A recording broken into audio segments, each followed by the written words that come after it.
ఏం జరిగిందంటే cellar plus sub cellar ఉండడం కారణంగా సెల్లార్లో ఫైర్ ఫైటింగ్ చేసి ఫైర్ పుట్ ఆఫ్ చేసినాము. సబ్ సెల్లార్ ఉండడం అనేది వాళ్ళు ఓనర్స్ మనకి చెప్పి ఉండలేదు. ఆ సబ్ సెల్లార్లో కూడా ఫైర్ కావడంతో అది ఒకటేసారి ఫైర్ చాలా స్మోకు ప్లస్ ఫైర్ చాలా సేపటి నుంచి కావడం కారణంగా సబ్ సెల్లార్ ఫస్ట్ ఫ్లోర్లో కూడా ఫైర్ కావడం కారణంగా మేము ఫస్ట్ సెల్లార్లో ఫైర్ ఫైటింగ్ చేసి పుట్ ఆఫ్ అయింది అన్న పరిస్థితికి వచ్చేసరికి ఒక ముగ్గురు వ్యక్తులు లోపలికి ఎంటర్ అయిపోయారు అనమాట.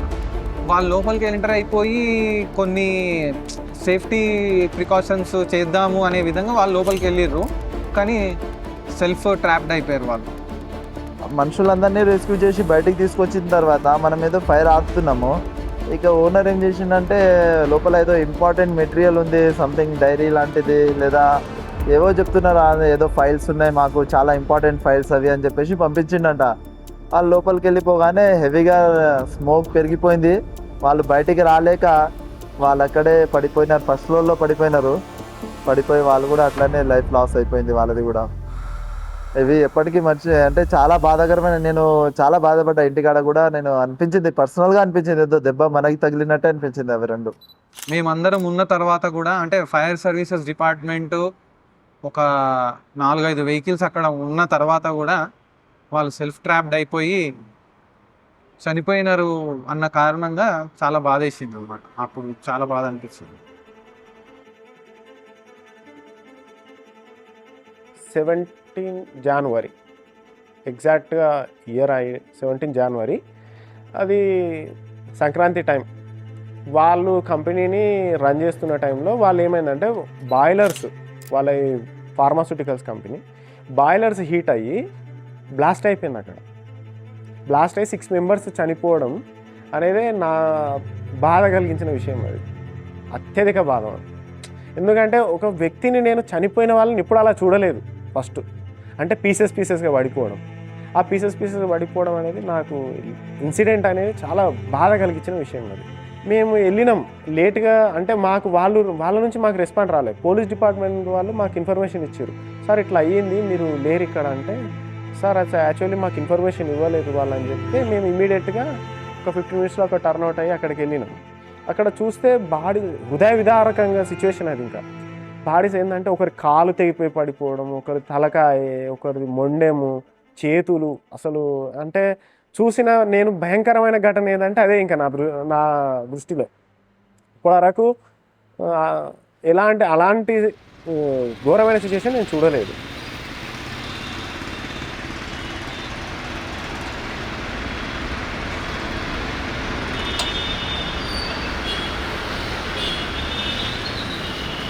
ఇంకోటి, నాకు ఆన్ డ్యూటీ కాకుండా ఆఫ్ డ్యూటీ కూడా నాకు ఒక సందర్భం వచ్చినది. మా ఇంటి దగ్గర మా బస్తీలోనే నేను అక్కడ నుంచి వెళ్తున్నాను. అంటే ఒక లేడీ వాళ్ళ బాబు లోపల డోర్ వేసుకొని అతను కొద్దిగా తాగేసి ఉరేసుకోవడానికి ప్రయత్నిస్తున్నాడని నన్ను ఆపడం జరిగినది ఆమె. అయితే బాబు కొద్దిగా హెల్ప్ చేయవా, మా బాబు డోర్ తీస్తలేడు, లోపల కొద్దిగా ఏమైనా ఆయన ఏదో ప్రయత్నిస్తున్నాడు, ఆయన ఊరేసుకోనికి అని చెప్పడం జరిగింది. నేను అక్కడ క్విక్ రెస్పాన్స్ అయ్యాను. నేను వచ్చేసి ఏం చేశాను, ఫస్ట్ ఆఫ్ ఆల్ కిటికీలకించి చూశాను. అతను ఏంటంటే మొత్తం చీర కట్టుకొని మెడకు చీర చుట్టేసుకొని అతను అన్కాన్షియస్, కొద్దిగా తాగేసి ఉన్నాడు కాబట్టి అతనికి ఇట్లా ఊరేసుకోవాలనేది అర్థమవుతుంది. కాకపోతే ఆయన చుట్టేసుకున్నాడు, మొత్తం ఫ్యాన్కి వేసుకున్నాడు. అండ్ వేసుకొని మోకాళ్ళ మీద ఆయన ఇట్లా ఏలాడుతున్నాడు. నేను చూసేసి ఏం చేసినానంటే ఇక డోర్ తన్నేసాను, డైరెక్ట్గా ఇక గట్టిగా తన్నేసాను. అది తన్నడం వల్ల ఏమైందంటే కొద్దిగా కిందికి వెళ్ళి ఇరగడం జరిగింది. డోర్ పాత డోర్ కాబట్టి కిందికి వెళ్ళి ఒక్క పీస్ ఇరిగింది. నేను అందులోంచి లోపలికి దూరేసి అతను పట్టుకొని నేను పైకి లేపి ఇట్లా నిలబెట్టాను. కాబట్టి కొద్దిగా ఆయనకు ఉతుక్కుపోయినది మెడ, కానీ అతనికి ఏం కాలేదు. నేను వెంబడే మళ్ళీ అతని పైకి నిలబెట్టి డోర్ లోపలికి వెళ్ళి తీసేసి ఇంకా 2 పర్సన్స్ని నేను లోపలికి పిలిచాను. ఎందుకంటే అతను కొద్దిగా హెవీగా ఉన్నాడు. నేను లేపాలంటే నేను సరిపోతలేను కాబట్టి 2ని పిలిచాను. వాళ్ళు వచ్చి పట్టుకొని లేపారు. ఆ చున్నీ అనేది మొత్తం మెడ నుంచి రౌండ్గా తీసేసి అతన్ని మంచం మీద కూర్చోబెట్టి కొద్దిగా నీళ్లు జల్లి కొద్దిగా వాటర్ తాగిపోయడం జరిగినది. అట్లా అతను కొద్దిగా కాన్షియస్ అయ్యాడు. మళ్ళా లేచి అతను నడిచాడు.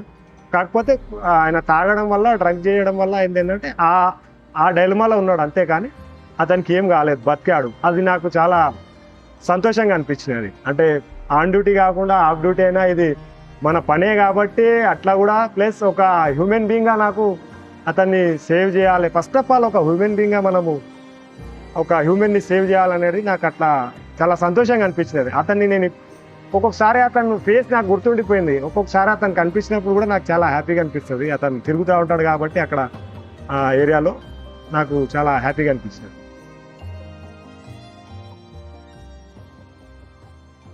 కాటేజన్ ఫైర్లో ఒక అమ్మ ఒక చిన్న బాబు వాళ్ళు కంపెనీ అనుకుంటా, ఆ కంపెనీలో వాళ్ళు వర్క్ చేస్తున్నాను. అందులో ఫైర్ అయింది. ఫైర్ యాక్సిడెంట్ అయినప్పుడు ఆ చిన్న బాబు వాళ్ళమ్మ ఆ బాబుని కాపాడే ప్రయత్నంలో వాళ్ళమ్మ ఏం చేసిందంటే, ఆ పొజిషన్ ఎట్లుందంటే వాళ్ళమ్మ ముందు ఉంది, వాళ్ళ బాబును కాపాడాలి, ఫైర్ నుంచి కాపాడాలి. బాబుని వెనకకి వేసుకొని ఉంది ఆమె. వాళ్ళ బాబు వెనకాల ఉండి ఆ పొజిషన్ అట్లనే ఉంది. ఫైర్ పోయినప్పుడు కూడా వాళ్ళ అమ్మ ముందు ఉంది. అంటే వాళ్ళ అమ్మ ఆతృత ఏంటంటే నా బాబు అన్న కాపాడచ్చు, ఫైర్ నాకే అంటుకోవాలి, నేనే కాలిపోవాలి, నా బాబు సేఫ్గా ఉండాలి అన్న విధంగా అదే ఆ బాబుని వెనక వేసుకొని కూర్చుంది ఆమె. అట్లా ఆ ఫైర్ ఇద్దరిని కాల్ చేసింది. ఆ ఫైర్ ఇద్దరు ఇన్వాల్వ్ అయిపోయారు ఫైర్లో. ఆ చనిపోయారు. ఆ ఇన్సిడెంట్ మాకు అర్థమైపోయింది ఆడ. అంటే బయటికి రాలేని పరిస్థితి. ఆ చిన్న బాబు వాళ్ళ అమ్మ ఇద్దరు చనిపోయారు. ఆ టైం ఆ సిచ్యువేషన్ చూసినప్పుడు నాకు చాలా బాగా అనిపించింది. ఇక్కడ ఏదో కష్టపడడానికి వచ్చి ఇక్కడ అనవసరంగా ఈ ఫైర్లో ఇన్వాల్వ్ అయిపోయి ఇట్లా చనిపోయారా, మీరు ఎక్కడి నుంచో దూరం నుంచి వచ్చినారు, పుట్టగుడి కోసం వచ్చి ఇక్కడ ప్రాణాలు ఫైర్ యాక్సిడెంట్లో ప్రాణాలు కోల్పోయినారు వీళ్ళు. నాకు కొద్ది రోజుల వరకు బాగా అనిపించింది. ఆ ఇన్సిడెంట్ నాకు చాలా బాగా అనిపించింది. అది నాకు కొద్ది రోజుల వరకు కొన్ని సిచ్యువేషన్లో అన్నం తింటంలో గుర్తొస్తుంది. ఇప్పుడు రీసెంట్గా మేము 2 days బ్యాక్ ఒక ఫైర్ ఇక్కడ పోయినాము, సెల్ఫ్ సూసైడ్ చేసుకున్నాను. ఆయన ఎగ్జామ్స్కి ప్రిపేర్ అవుతున్నాడు, గవర్నమెంట్ ఎగ్జామ్కి. మరి ఆయన ప్రాబ్లం ఏముందో తెలియదు. ఇక్కడ శ్యామ్లాల్ బిల్డింగ్ మార్నింగ్ మాకు 3:30 తర్వాత కాల్ వచ్చింది. ఆ కాల్కి వెళ్ళినాము. ఆ బ్యాచులర్స్ ఉంటారంట ముగ్గురు. ఆ ముగ్గురు ఉన్నట్ల 2 ఊరికి వెళ్ళిపోయారు, ఒక్కడే ఉన్నాడు. ఆయన పెట్రోల్ పోసుకొని సూసైడ్ లాగా అటెంప్ట్ చేసుకున్నాడు. కాలిపోయింది. ఆయన మొత్తం కాల్ చేసుకున్నాడు. ఆయన కాల్ చేసుకుని మొత్తం ఇట్లా మొత్తం బాడీ అంతా కాలిపోయి ఉన్నది.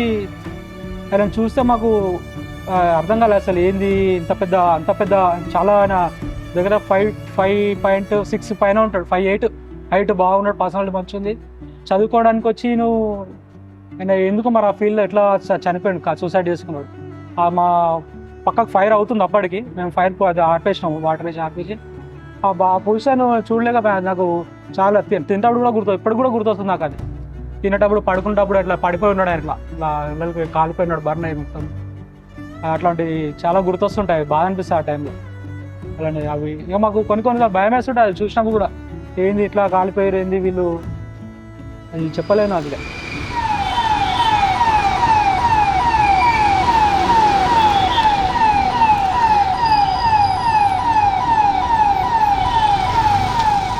అంటే కొద్దిగా ట్రాఫిక్ లేకపోతే వస్తుండేనేమో, ఒక 1-2 minutes కొద్దిగా జల్దీ వస్తే బతికిస్తుండేనేమో అన్నట్టు కొద్దిగా ఫీలింగ్ వచ్చి కొద్దిగా ఎమోషనల్ అవుతాం. కానీ ఇక మనం ఏం చేయలేము. అతను ఒక పర్సన్ చనిపోయినాక అయితే ఏం చేయలేము. అంటే అటువంటి నేను ఒక సిచ్యువేషన్ కూడా చూశాను.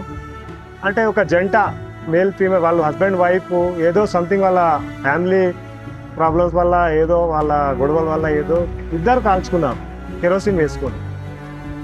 అంటే మన వాళ్ళు మంటలు ఆర్పడానికి వెళ్ళారు, కానీ అక్కడ మనం ఆర్పడానికి హౌస్లో మంట లేదు, కానీ ఎవరైతే కాలుతున్నారో వాళ్ళనే ఆర్పాలి. అది కూడా నాకు చాలా చాలా బాధగా అనిపించినది. ఎందుకంటే నేను కూడా దగ్గరికి వెళ్ళి పైకి వెళ్ళి చూడడం జరిగినది.